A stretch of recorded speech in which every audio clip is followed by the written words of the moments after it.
Hello അസ്സലാമു അലൈക്കും welcome back to my channel. അപ്പോൾ ഇന്ന് വന്നിട്ടുള്ളത് ഒരു വ്യത്യസ്തമായ രീതിയിലുള്ള ഒരു അടിപൊളി ഇഡ്ഡലിയുടെ റെസിപ്പി ആട്ടാ. നല്ല സോഫ്റ്റാണ്, നല്ല പഞ്ഞി പോലെ നമുക്ക് റെഡിയാക്കി എടുക്കാനായിട്ട് പറ്റും. നമ്മളിതിവിടെ ഇഡ്ഡലി റൈസ് വെച്ചിട്ടോ അതേപോലെ പച്ചരി വെച്ചിട്ടോ അല്ല കേട്ടോ റെഡിയാക്കി എടുത്തിട്ടുള്ളത്. സാധാരണ നമ്മൾ ചോറ് വെക്കുന്ന അരി വെച്ചിട്ടാണ് നമ്മൾ ഈ ഒരു ഇഡ്ഡലി റെഡിയാക്കി എടുത്തിട്ടുള്ളത്. വളരെ എളുപ്പത്തിൽ നമുക്ക് റെഡിയാക്കി എടുക്കാനായിട്ട് പറ്റും. നമുക്കിതിലേക്ക് ചോറോ അവിലോ ഒന്നും ചേർക്കേണ്ട ആവശ്യമില്ല കേട്ടോ.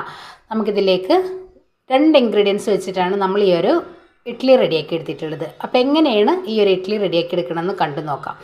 അപ്പോൾ നമ്മുടെ വീഡിയോസ് നിങ്ങൾക്ക് എല്ലാവർക്കും ഇഷ്ടമാവും. വീഡിയോ ഇഷ്ടമായി കഴിഞ്ഞാൽ ഒന്ന് ലൈക്ക് ചെയ്യുക, ആദ്യമായി കാണുന്നവരാണെങ്കിൽ സബ്സ്ക്രൈബും കൂടെ ചെയ്യാം കേട്ടോ. അപ്പോൾ എങ്ങനെയാണ് നമുക്ക് ഇഡ്ഡലി റെഡിയാക്കി എടുക്കണമെന്നൊന്ന് കണ്ടു നോക്കിയാലോ.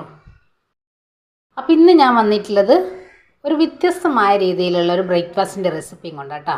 അപ്പോൾ നമ്മളെല്ലാവരും ഇഡ്ഡലി റെഡിയാക്കി എടുക്കുമ്പോൾ നമ്മൾ പച്ചരി അല്ലെങ്കിൽ ഇഡ്ഡലി റൈസൊക്കെ വെച്ചിട്ടാണ് റെഡിയാക്കി എടുക്കാറ്. അതും നമ്മൾ ചോറ് അവിലൊക്കെ ചേർത്തിട്ട്. നമ്മളിന്നിവിടെ സാധാരണ റേഷൻ കടയിൽ നിന്ന് വാങ്ങിച്ചെടുക്കുന്ന വൈറ്റ് റൈസ്, നമ്മൾ ചോറ് വെക്കുന്ന അരി വെച്ചിട്ടാണ് നമ്മളിന്ന് ഈ ഒരു ഇഡ്ഡലി റെഡിയാക്കി എടുക്കുന്നത് കേട്ടോ. അപ്പോൾ നിങ്ങളുടെ കയ്യിൽ ഏത് അരി വേണമെങ്കിലും നിങ്ങൾക്ക് എടുത്തിട്ട് ഇതേപോലെ ചെയ്തെടുക്കാം. അപ്പോൾ നമ്മളിതിലേക്ക് ആകെ 2 ഇൻഗ്രീഡിയൻസ് വെച്ചിട്ടാണ് നമ്മളിവിടെ റെഡിയാക്കി എടുക്കുന്നത്. അപ്പോൾ ഞാനിവിടെ 250 ml കപ്പിൽ 4 കപ്പ് അരി, നമ്മൾ സാധാരണ ചോറ് വെക്കുന്ന റേഷൻ കടയിൽ വൈറ്റ് റൈസ്, അതിനോടൊപ്പം തന്നെ 250 ml കപ്പിൽ 1 കപ്പ് ഉഴുന്ന്, ഇത്രയാണ് നമ്മളിതിലേക്ക് എടുത്തിട്ടുള്ളത് കേട്ടോ. അപ്പോൾ നമ്മളിതിലേക്ക് ഈസ്റ്റോ ബേക്കിംഗ് പൗഡറോ ഒന്നും നമ്മൾ ചേർത്തെടുക്കുന്നില്ല കേട്ടോ. സാധാരണ നമ്മൾ കഴുകി 4 മണിക്കൂർ കുതിർത്തതിന് ശേഷം നൈറ്റ് നമുക്കിതൊന്ന് അരച്ചു വെക്കാം. അപ്പോൾ ഞാൻ നല്ല പോലെ അരി ഒന്ന് വാഷ് ചെയ്ത് കൊണ്ടുവരട്ടാം.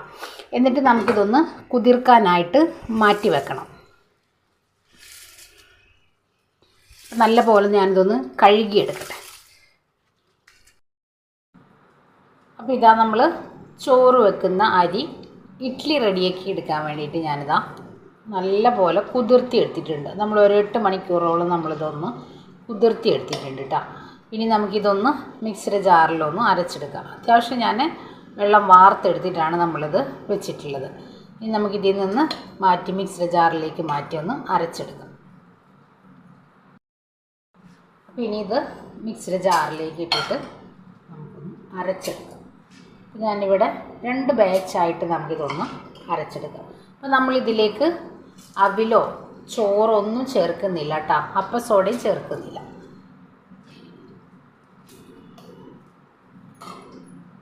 ഇനി ഞാനിതാ ഉഴുന്ന് കുതിർത്തി എടുത്തിട്ടുള്ള വെള്ളം കേട്ടോ. അപ്പം നമ്മളിത് ഇതിലേക്ക് ഒഴിച്ചിട്ട് ഈ ഒരു വെള്ളത്തിൽ വേണം നമ്മളിതൊന്ന് അരച്ചെടുക്കാനായിട്ട്.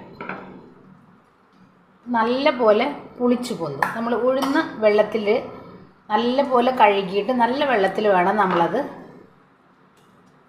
കുതിർത്തിയെടുക്കാൻ. ആ വെള്ളം വെച്ചിട്ട് വേണം നമുക്കിതൊന്ന് അരച്ചെടുക്കാൻ വേണ്ടിയിട്ട്. അപ്പോൾ ഇതാ ഞാൻ അരി നമ്മൾ മാറ്റിയെടുത്തിട്ടുണ്ട്. ഇനി ഇതൊന്ന് അരച്ചു കൊണ്ടുവരാം. അപ്പോൾ നമ്മൾ അരച്ചെടുത്ത അരി ഇതേപോലെ വലിയൊരു പാത്രത്തിലേക്ക് നമുക്ക് മാറ്റിയെടുക്കാം. നല്ല പോലെ ഒന്ന് പൊന്തി വരും. അപ്പോൾ നമ്മൾ കുറച്ച് വലുപ്പത്തിലുള്ള പാത്രത്തിലേക്ക് വേണം നമ്മളിത് ഒഴിച്ചെടുക്കാനായിട്ട്. ഇതിൻ്റെ കുഴിയുള്ള പാത്രത്തിലേക്ക് നമ്മൾ മാറ്റിയെടുക്കുന്നത്. അപ്പോൾ ഇനി നമുക്ക് അടുത്ത ട്രിപ്പും കൂടെ നമ്മുടെ അരി ഒന്ന് അരച്ചെടുക്കാം. അപ്പോൾ ഇത് നമ്മൾ സെക്കൻഡ് ട്രിപ്പും നമ്മളിതിലേക്ക് ജാറിലേക്ക് നമ്മൾ അരി ഇട്ട് കൊടുത്തിട്ടുണ്ട്. ഇതേപോലെ തന്നെ ഉഴുന്ന് കുതിർത്തി എടുത്തിട്ടുള്ള വെള്ളം നമുക്കിതിലേക്ക് അങ്ങ് ഒഴിച്ച് നല്ല പോലെ ഒന്ന് അരച്ചു കൊണ്ടുവരാം. ഇത്തിരി അപ്പോൾ ഇതാ നമ്മൾ സെക്കൻഡ് ട്രിപ്പ് നമ്മളിതേപോലെ അരച്ചെടുത്തിട്ടുണ്ട്. നമ്മൾ വെള്ളം നല്ല പോലെ കുറച്ചിട്ട് വേണം നമ്മൾ അരച്ചെടുക്കാൻ വേണ്ടിയിട്ട് കേട്ടോ. ഇനി ഇതിലോട്ട് നമ്മൾ അല്പം വെള്ളം, ഒരുപാട് വേണ്ട, 1-2 ടേബിൾ സ്പൂൺ വെള്ളം ഒഴിച്ചിട്ട് ഇതൊന്ന് അരച്ചെടുക്കാം.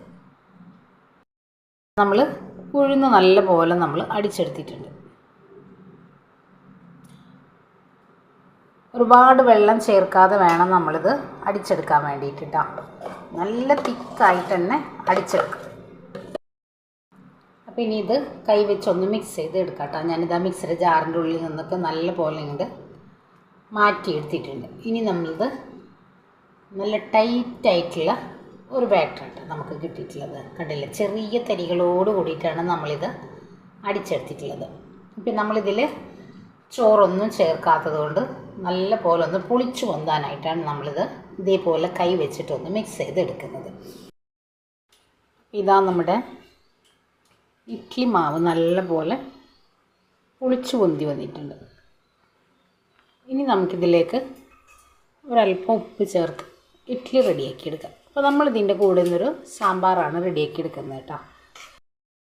ഇനി ഇതിലേക്ക് ഞാൻ ഉപ്പ് ചേർക്കുന്നുണ്ട് കേട്ടോ.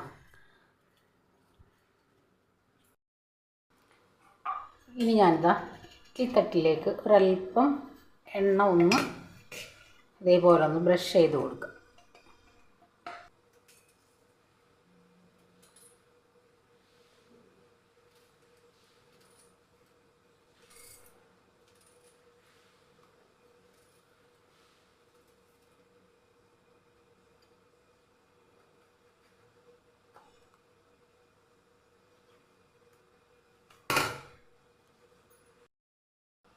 നമ്മൾ വെച്ച് കൊടുത്തിട്ടുണ്ട്, ഒന്ന് റെഡി ചെയ്യുക.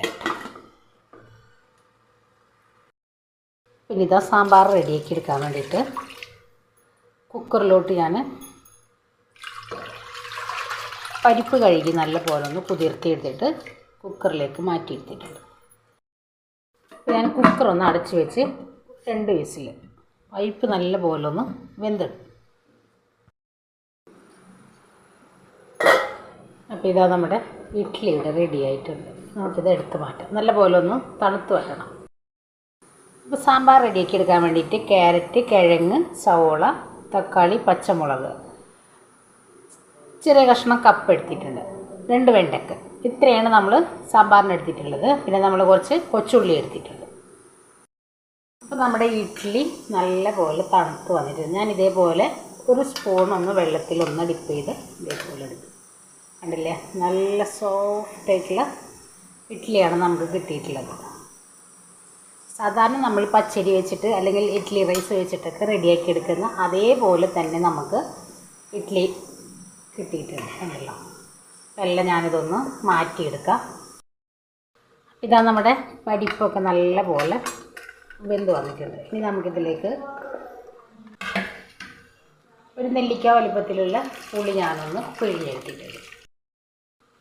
ഇതാ ഞാൻ സാമ്പാർ പൊടി. അപ്പോൾ ഇതാ 1/2 ടേബിൾ സ്പൂണ് മഞ്ഞൾപ്പൊടി, മുളക് പൊടി, ഒരല്പം മല്ലിപ്പൊടി, ഇത്രയും ചേർത്ത് ഉപ്പും കൂടെ ചേർത്ത് നമുക്കിതൊരു ഒറ്റ വിസിൽ. അപ്പോൾ ഇതാ നമ്മുടെ സാമ്പാറൊക്കെ നമ്മളിവിടെ റെഡിയാക്കി എടുത്തിട്ടുണ്ട്. നമ്മളിതിലേക്ക് 2 ടേബിൾ സ്പൂൺ വെളിച്ചെണ്ണ, കടുക്, അതേപോലെ തന്നെ വറ്റൽമുളക്, 2 തണ്ട് കറിവേപ്പില, മല്ലിയില, ഇത്രയും ചേർത്ത് നമ്മളിതൊന്ന് നല്ല പോലെ ഒന്ന് താളിച്ചെടുത്തിട്ടുണ്ട്. അപ്പം നമ്മുടെ ഇഡ്ഡലിയിലേക്കുള്ള സാമ്പാർ ഇവിടെ റെഡി ആയിട്ടുണ്ട്. അപ്പോൾ ഇതാ നമ്മുടെ ചോറ് വെക്കുന്ന വൈറ്റ് റൈസ് വെച്ചിട്ട് നമ്മൾ നല്ല പഞ്ഞി പോലെ നല്ല സോഫ്റ്റ് ആയിട്ടുള്ള ഇഡ്ഡലിയാണ് നമ്മളിവിടെ റെഡിയാക്കി എടുത്തിട്ടുള്ളത്. സാധാരണ നമ്മൾ ഇഡ്ഡലി റൈസ് വെച്ചിട്ടോ അതേപോലെ പച്ചരി വെച്ചിട്ടൊക്കെയാണ് നമ്മൾ ഇഡ്ഡലി റെഡിയാക്കി എടുക്കാറ്. അപ്പോൾ നമ്മളിവിടെ ചോറ് വെക്കുന്ന അരി വെച്ചിട്ടാണ് നമ്മൾ ഈ ഒരു ഇഡ്ഡലി റെഡിയാക്കി എടുത്തിട്ടുള്ളത്. അപ്പോൾ എല്ലാവരും മസ്റ്റായിട്ട് ട്രൈ ചെയ്ത് നോക്കുക, ഫീഡ്ബാക്കും കൂടെ അറിയിക്കുക. അപ്പോൾ ഇൻഷാ അല്ലാഹ് നാളെ മറ്റൊരു വീഡിയോ കാണുന്നവരെ അസ്സലാമു അലൈക്കും.